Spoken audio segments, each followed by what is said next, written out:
En este tercer episodio del podcast Clave del Éxito, nos acompaña el licenciado Melitón Arrocha, candidato presidencial por la libre postulación y por el partido País, Partido Alternativa Independiente Social, con el cual estaremos conversando sobre quién es Melitón Arrocha, cuál es su visión de país y qué propuesta tiene para resolver los grandes problemas que tiene Panamá. Si le gusta nuestro contenido, den un like y suscríbase, porque de esa forma nos hace crecer dentro de la comunidad. Hay personas que muchas veces se preguntan, cuando ven los candidatos presidenciales, cuál es su origen, ¿no? Y hay quienes se preguntarían, ¿quién es Melitón Arrocha? ¿Cómo tú contestarías esa pregunta, Melitón? Bueno, primero gracias por la oportunidad de estar aquí en tu podcast. Gracias. Es una gran ocasión de seguir compartiendo y tal vez aprovechar esta circunstancia para contarle a la gente que a través de tu podcast nos ve quién soy yo y tener la oportunidad de intercambiar algunos criterios. ¿Quién es Melitón Arrocha? Bueno, yo creo que es un ser humano como cualquier otro. Y tal vez te diría que lo que más me enorgullece de mi persona es que soy padre de dos maravillosos hijos. Mi hijo Germán Felipe, que tiene 24 años, y mi hija Victoria Elena, que tiene 28. Estoy casado, tengo más de 30 años de estar casado. Soy abogado de profesión, también con más de 3 décadas de ejercer la profesión. Y bueno, he tenido la oportunidad de servirle a mi país en múltiples ocasiones y en áreas razonablemente diversas. Desde muy temprano, a los 29 años, fui designado viceministro en la presidencia, después fui viceministro de Comercio Exterior, fui comisionado de una cosa que se llama la Comisión de Libre Competencia y Asuntos del Consumidor, ahora se llama ACODECO. Después fui vicecanciller de la República, fui electo diputado por mi circuito, que consiste en San Francisco, Río Abajo, Parque Lefebvre y Juan Díaz, ahora incluye a Don Bosco. Fui ministro de Comercio y después fui embajador ante la Organización de Naciones Unidas en Nueva York, y como embajador ante la Organización de Naciones Unidas en Nueva York me correspondió ejercer como vicepresidente de la Asamblea General de Naciones Unidas y como presidente encargado de ese organismo multinacional. Con lo cual, digamos, difícil retratar a una persona de cuerpo entero, pero si tuviera que decirte, pues desde el ámbito profesional privado y el ámbito profesional público y en mi vida íntima, familiar, este es quien soy yo. La infancia fue una infancia enmarcada en una vida familiar. Imagínate, yo vivía en San Francisco en un edificio que hizo mi abuelo. El edificio se llama Sameli, que no es nada más que Sa de Sara, que era su esposa, y Meli de Melitón. Y en ese edificio vivían una buena parte de los hermanos de mi papá, con lo cual tú te puedes imaginar vivir con toda la familia en el mismo edificio, porque además el edificio lo hizo para la familia. Una relación con mi mamá muy, muy estrecha, muy profunda. Recuerdo haber ido a trabajar con ella desde los 5 o 6 años, en donde siempre iba a dar la vuelta por su oficina, acompañándola primero como asistente mensajero, después como mensajero, después como ayudante de contabilidad, después me encargaron de la contabilidad de la oficina. Y todo esto mientras que crecía y se dio de una manera muy familiar y muy armónica. La verdad es que tuve una niñez muy especial. Qué bueno. La verdad es que afortunado, ¿no? Afortunado, ¿no? Afortunado. Ahora, tú antes estabas hablando de toda esa experiencia política. ¿En qué partido por lo general? Tengo yo entendido que tú eres panameñista, ¿no? Sí, y eso tiene una historia interesante, sí. Fíjate. Cuando yo estoy en la universidad y termino la universidad, acababa de darse la invasión militar a la República de Panamá. Con lo cual el partido panameñista era la esperanza del renacer democrático del país. Y embargado de esas sensaciones y esos sentimientos, yo voy y me inscribo al Partido Panameñista. E intento empezar a militar en el Partido Panameñista sin ningún éxito. Y después, a propósito del nacimiento de mi hija, y por acompañar a mi esposa a recoger una ropa de bebé que le estaban haciendo en una casa, las coincidencias y casualidad del destino es que esa casa era la casa de Rubin Moscoso de John, que estaba casado con Carlos John Adames, quien a la sazón era el secretario general del Partido Panameñista, y Rubin Moscoso, pues la hermana de Mireya Moscoso, entonces precandidata a la presidencia de la República. Desafortunadamente, como he dicho en otras ocasiones, los partidos perdieron el norte, especialmente después de la última reforma electoral, en donde, desde mi perspectiva, se contaminó con un subsidio electoral que nadie supervisa, que nadie tiene idea en qué se utiliza. Eso, en conjunto con la posibilidad de que los partidos reserven candidaturas, lo que de facto ha hecho que la cúpula de los partidos hayan secuestrado al esquema político nacional y, desde mi perspectiva, hayan corrompido el sistema político electoral. Melitón, tú con mucha trayectoria en el Partido Panameñista, hay algunas personas que se pueden preguntar ¿por qué no corriste a unas primarias en tu partido y por qué te fuiste a una libre postulación? Fíjate, es una buena pregunta, Carlos.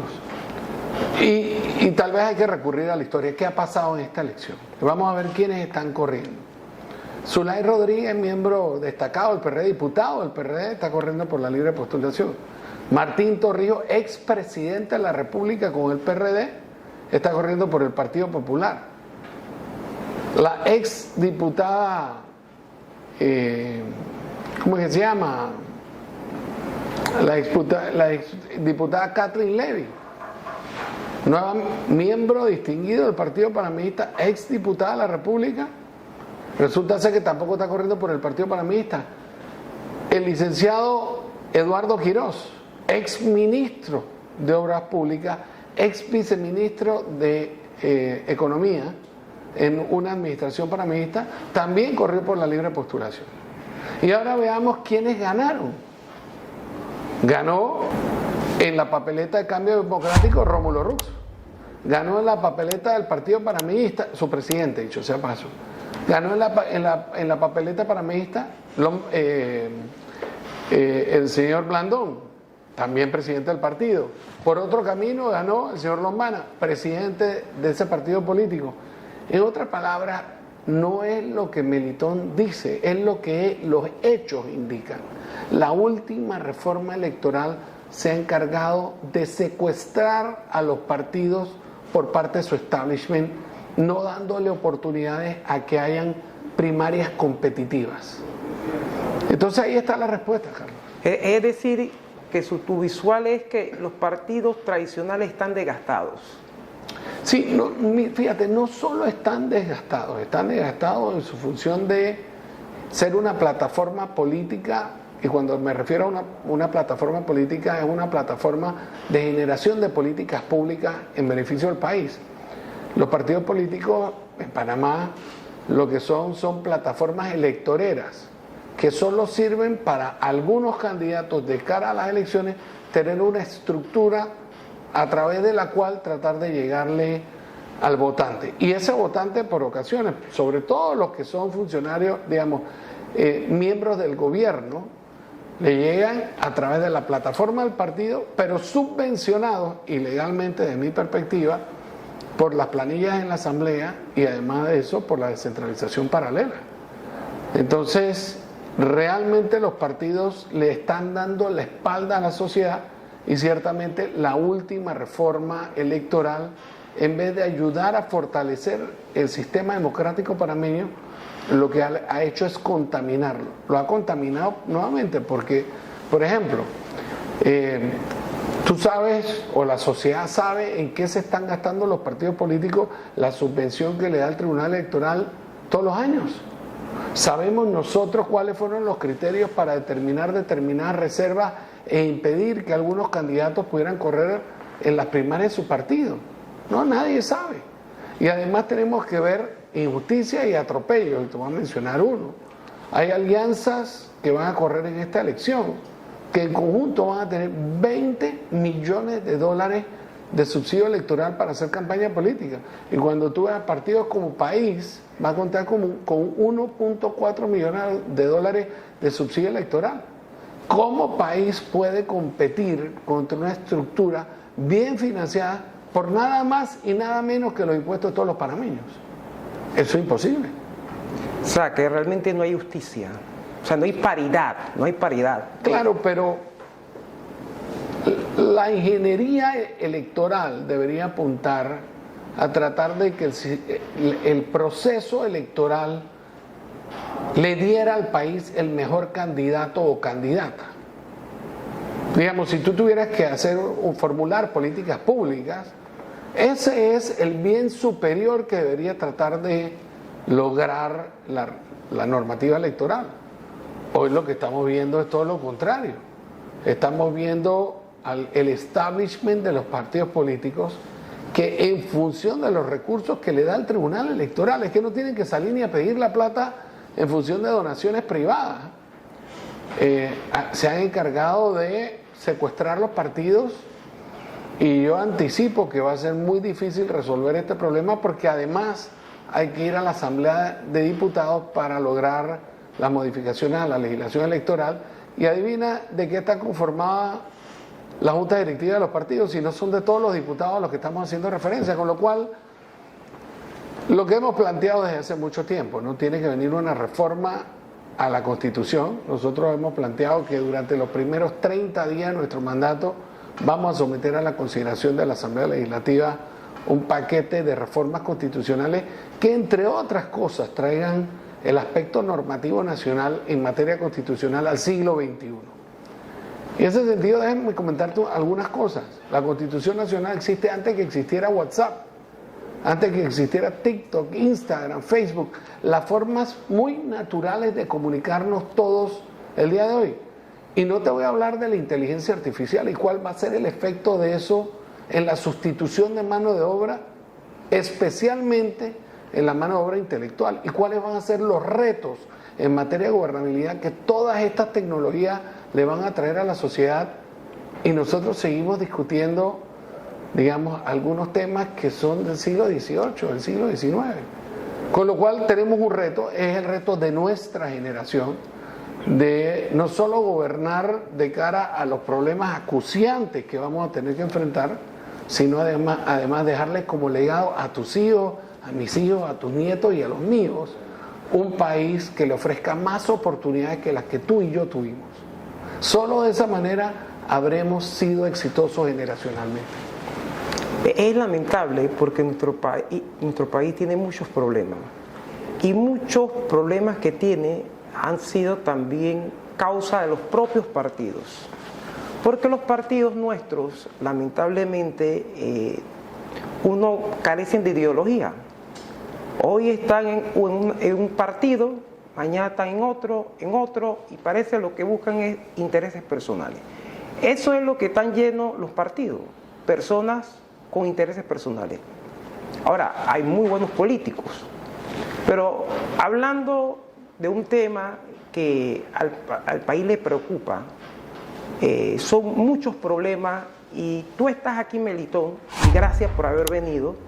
Te agradezco que hayas sacado ese espacio, pero la gente quiere saber qué propuesta tienes, Melitón, para atacar estos graves problemas que el país tiene. El próximo gobierno va a heredar un cóctel de problemas. Problemas sociales, problemas económicos, y cómo puede enfocarlo Melitón en un gobierno presidencial. Yo creo que hay una serie de temas que son acuciantes y que van a tener un impacto inmediato en materia de gobernabilidad democrática. El primero es el tema de la Caja del Seguro Social. Okay. De acuerdo a las proyecciones que han hecho los expertos en la materia, algunos hablan de que muy probablemente a partir del próximo mes Yo tiendo a creerle más a algunos otros que indican que sobre el mes de agosto de este año la Caja de Seguro Social estuviera en la incapacidad de emitir los cheques para pagar las jubilaciones de todos los que se encuentran en el sistema de invalidez, vejez y muerte por beneficio definido. Y la mayoría de la gente piensa que ese problema se circunscribe a que es un problema enorme, por supuesto, a que los jubilados no vayan a recibir su cheque. Pero ese es un problema que tiene unas repercusiones muchísimo más grandes. Y aquí voy a elaborar algunas sobre las cuales yo he oído conversar poco y estudiar menos sobre cuáles pueden ser las consecuencias aguas abajo de darse esta situación. La pregunta es, ¿cuánto es la cartera de préstamos de todos los jubilados? Y la segunda es, ¿a quién se la debe? Me atrevería a adelantar que en términos generales a las financieras y al sistema bancario nacional, pero las financieras a su vez, buena parte de ellas son financiadas por bancos, con lo cual en la eventualidad de que de forma significativa los jubilados no pudieran hacerle frente a sus obligaciones, valdría la pena preguntarse cuál es la repercusión de eso en el sistema bancario nacional y cómo nos va a afectar a todos, especialmente en la cartera de créditos. Entonces, cuando ya le empezamos a poner estos matices al tamaño del problema, nos damos cuenta de que es indispensable que el próximo gobierno apunte a cómo va a resolver el tema de la Caja del Seguro Social. Nosotros hemos iniciado el debate en ese sentido diciendo, mira, este tema tiene al menos 3 componentes. Tenemos un componente administrativo con una Caja de Seguro Social que tiene un presupuesto que es superior al tamaño del presupuesto de toda Nicaragua, que tiene más de 32,000 empleados de la Caja de Seguro Social y que sin embargo cuando tú te vas a atender nunca hay nadie que te reciba. Entonces administrativamente tenemos que hacer unos cambios muy importantes que van a requerir de, digamos, una pericia política brutal para poder lograr eso sin mayores sobresaltos. El segundo tema es el tema de la prestación de los servicios médicos. Tú tienes una población que hoy se encuentra desencantada porque primero el servicio es muy costoso, por lo que nos retienen a todos de nuestro cheque, pero por otra parte, cuando llega a urgencia no hay cama. No hay cama para que te atiendan en urgencia. Cuando vas a pedir un medicamento, no hay medicamento. Cuando te tienes que hospitalizar, no hay cama, no hay cuarto en donde hospitalizarte. Si te tienes que operar, la mora quirúrgica es enorme. Al punto que te digo esto es que el programa de servicio de prestaciones médicas no es deficitario, pero no es deficitario porque contraintuitivamente si tú tienes recursos suficientes, tú te vas a ir a atender en la clínica privada. Si todos los que tenemos derecho a atendernos en el Seguro Social fuéramos, ese programa también estaría quebrado. Pero es una tristeza y es terrible que nos planteemos que pareciera ser que puede de hecho ser política pública de que el servicio sea paupérrimo con la finalidad que todo el mundo que tiene derecho a hacer uso del servicio no haga uso del mismo.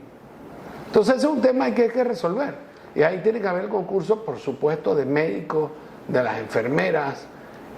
Tenemos que traer a un sistema que por ratos está bien equipado pero que no se le da ningún mantenimiento y que hay gente que adolece el entrenamiento para operar el equipo tan sofisticado que se tiene en las instalaciones de la Caja de Seguro Social, y hay que hacer una inversión muy importante en materia de software que permita darle información en tiempo real a la administración como para saber dónde están los medicamentos, qué medicamentos hay que comprar, gestionar una cita como se gestiona en pleno siglo XXI. Mira, yo estuve en la JJ Vallarino hace 3 semanas atrás, fuimos a las 2 de la mañana.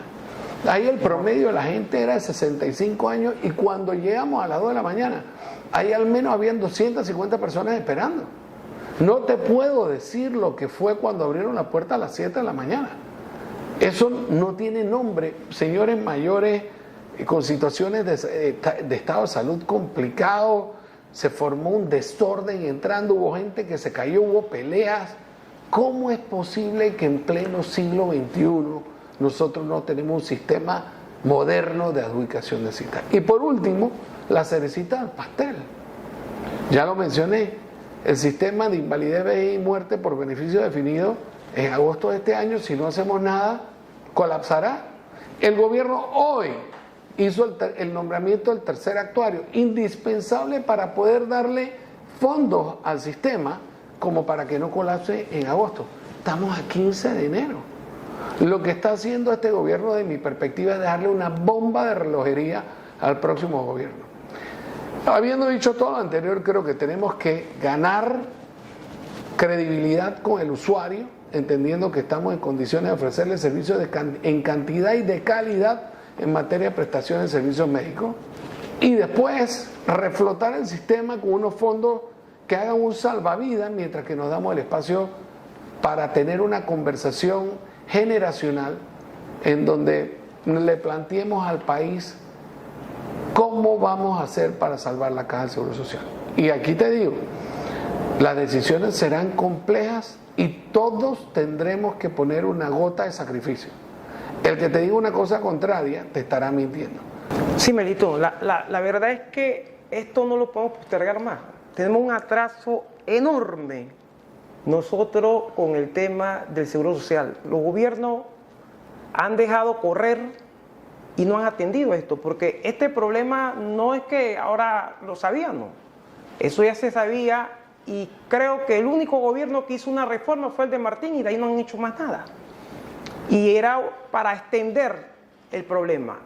El tema es que la gente pobre, la gente de a pie, como llamamos, sufren las consecuencias de esas malas administraciones.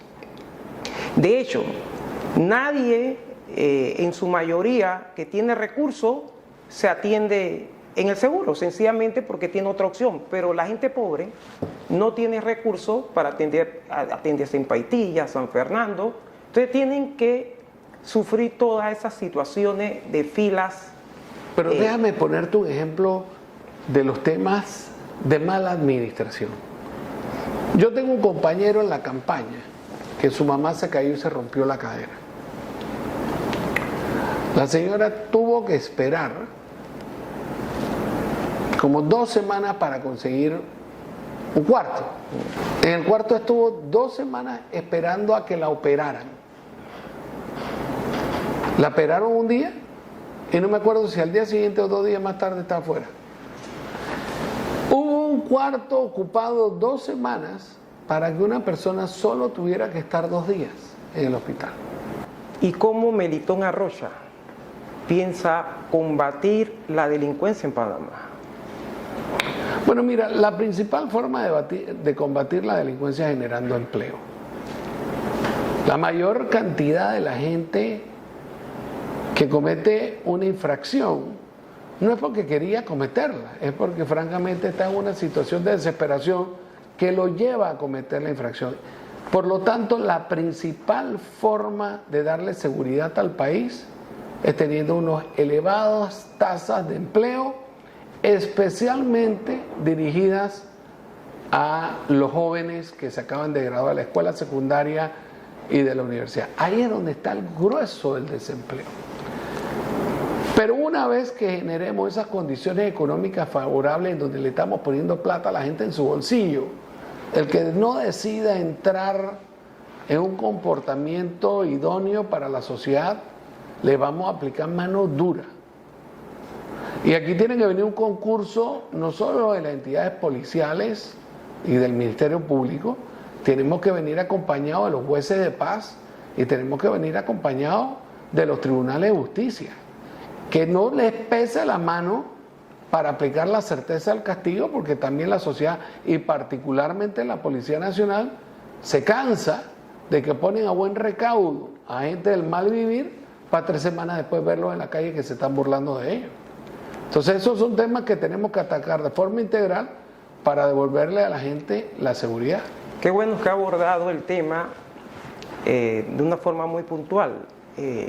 Con el tema de la delincuencia, porque ha tomado tanta fuerza que la delincuencia la encontramos no solamente en los barrios, existen los delincuentes de saco y corbata. Entonces tenemos que saber que la certeza del castigo debe ser para todos y que haya un código penal igual para todos, No es que le vamos a aplicar a uno una cosa y al otro otra. Entonces tenemos que mandar un mensaje claro con respecto a eso. Muchos malos ejemplos que se han dado también lo que hace es motivar a la delincuencia, porque si no hay castigo, entonces la gente dice vale la pena delinquir. Entonces tenemos que apuntar a eso, pero también algo que es fundamental y que lo mencionaste, Melitón, es el tema empleo, porque mucha gente que no tiene para poner la paila y que en barrios populares como el de San Miguelito y muchos otros, donde un muchacho de 20 años tiene 3 hijos y no trabaja y la mujer no trabaja, pero entonces el niño le pide leche, ese muchacho es propenso a ver qué hace para resolver eso. Y entonces ahí es que viene, como es un caldo de cultivo, de oportunidad para las bandas, ofrecerle oportunidad y cae en eso. Eso no lo justifica, porque la pobreza no justifica de ninguna parte el delinquir. Sin embargo, tenemos que ser conscientes de que si no atacamos de forma frontal el desempleo, esta cosa se nos puede salir de las manos. Mira, la sociedad por naturaleza es desigual.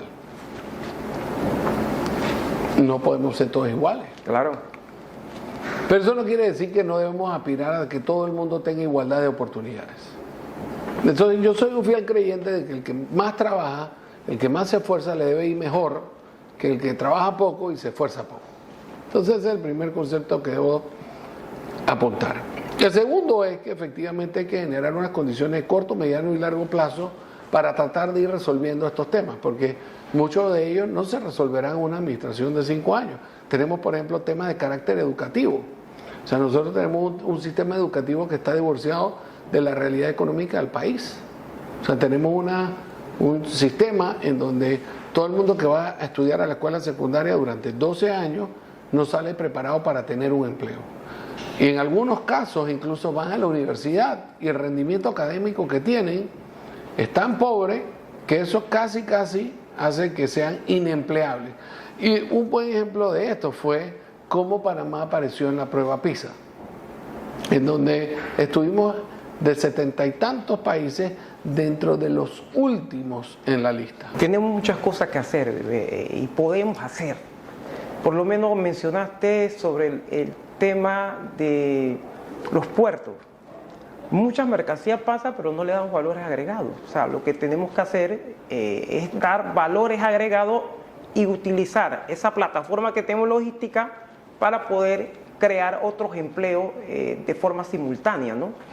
Definitivamente el problema del trabajo hay que atacarlo porque ha crecido como nunca el desempleo aquí en Panamá.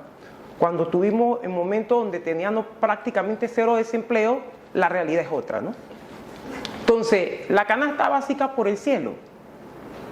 No hay trabajo, Melitón, para mucha gente, y si a eso le agrega que la comida está alta, entonces ese es un problema que acrecenta o se multiplica para esa persona, porque no es lo mismo que una persona esté laborando o trabajando y que la canasta básica esté alta, pero tiene algo.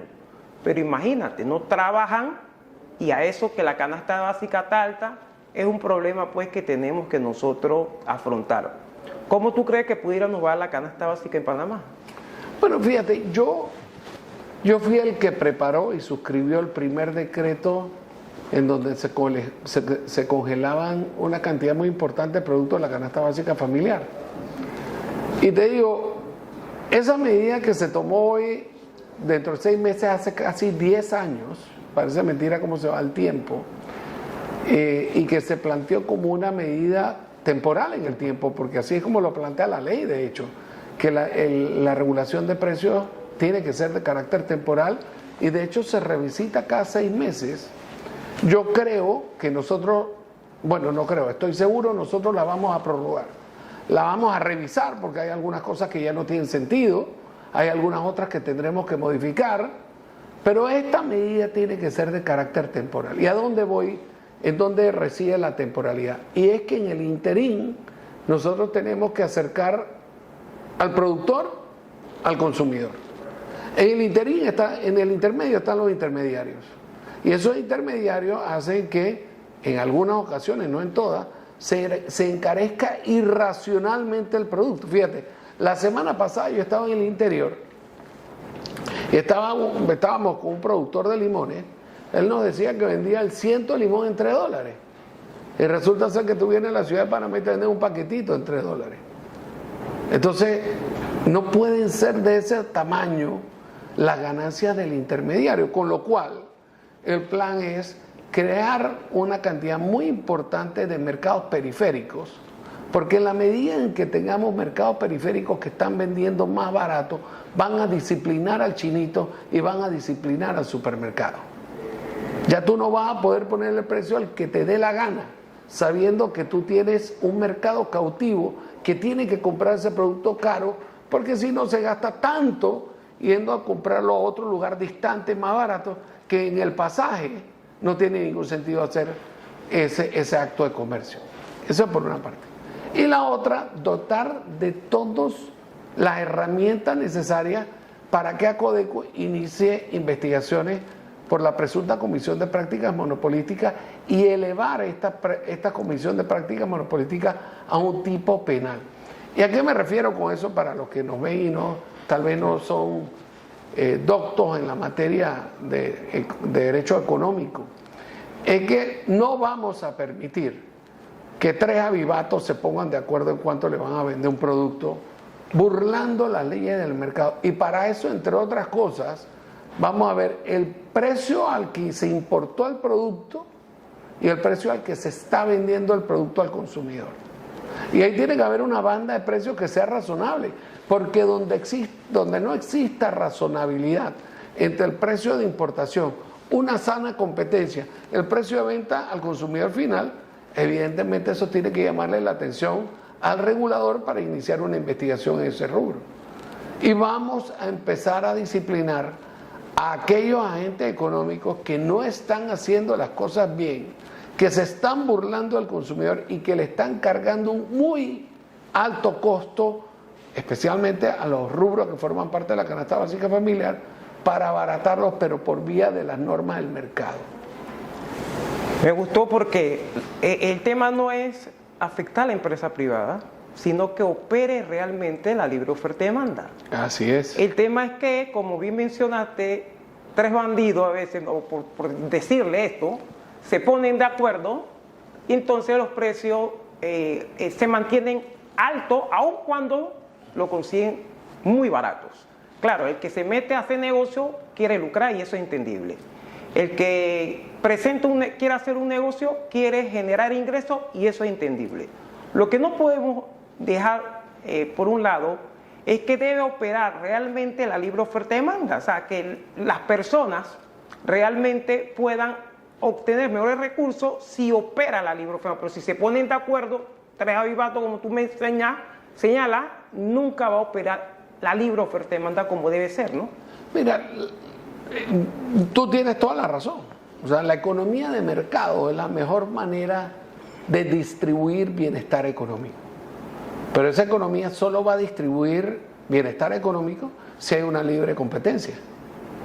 Si la competencia se pone de acuerdo para no competir, eso es una burla al libre mercado que va en detrimento del bolsillo de los consumidores, porque le están cobrando un precio muy superior al que debieron haber pagado en la eventualidad que hubiese competencia entre los agentes económicos. Nosotros vamos a estar muy vigilantes en torno a eso y vamos a ser enérgicos en las sanciones, no solo económicas y morales, sino que vamos a someterla a la consideración de la Asamblea Legislativa de que este tipo de conductas tienen que tener una repercusión de carácter criminal. Tú mencionaste entre tus propuestas, tocaste uno de los grandes problemas, que es el tema de la educación. Y si nosotros queremos que el país se desarrolle, tenemos que apuntar a la educación. La gente piensa que uno de sus mayores recursos del país es el canal. Yo no comparto eso. Yo creo que el mayor recurso que tiene una nación son su gente. Eso lo han entendido países como Taiwán, Singapur, que no cuentan con muchos recursos minerales, pero han entendido que su mayor recurso es su gente. Por lo tanto, invierten en su gente y tienen educación de primer mundo y uno ve los resultados. Nuestros países muchas veces tienen muchos recursos naturales y es una ventaja tenerlo bien utilizado. Sin embargo, poco invierten de forma eficiente en la educación. Aquí se ha dicho el gobierno que está de salida que esa era la estrella suya y ya hemos visto los resultados. ¿Cómo Melitón Arrocha, cuál es su visión en cuanto al sistema educativo y cómo puede, entre sus propuestas, promocionar lo que es la ciencia y la innovación? Aquí no se investiga, Melitón. Aquí se hace muy poco trabajo. Se investiga, pero muy poco trabajo. Si uno va a las universidades y pregunta sobre los estudios de posgrado y los estudios de maestría, poco hacen trabajo de campo y de investigación. Y eso es necesario porque los países desarrollados, si hay algo que hacen, es investigación. Porque así pueden investigar para afrontar problemas y resolverlos. ¿Cómo Melitón Arrocha piensa incentivar, o por lo menos esa deficiencia que tenemos educativa en cuanto a la promoción de la ciencia y la innovación, ayudar? Mira, yo creo que primero hay que hacer un diagnóstico, ¿no? El 7% total del presupuesto general del Estado va destinado a la educación. Y sin embargo, la última prueba PISA nos pone en los últimos puestos a nivel internacional, entendiendo que el 7% de un presupuesto general del Estado que está por encima de los 30.000 millones de dólares.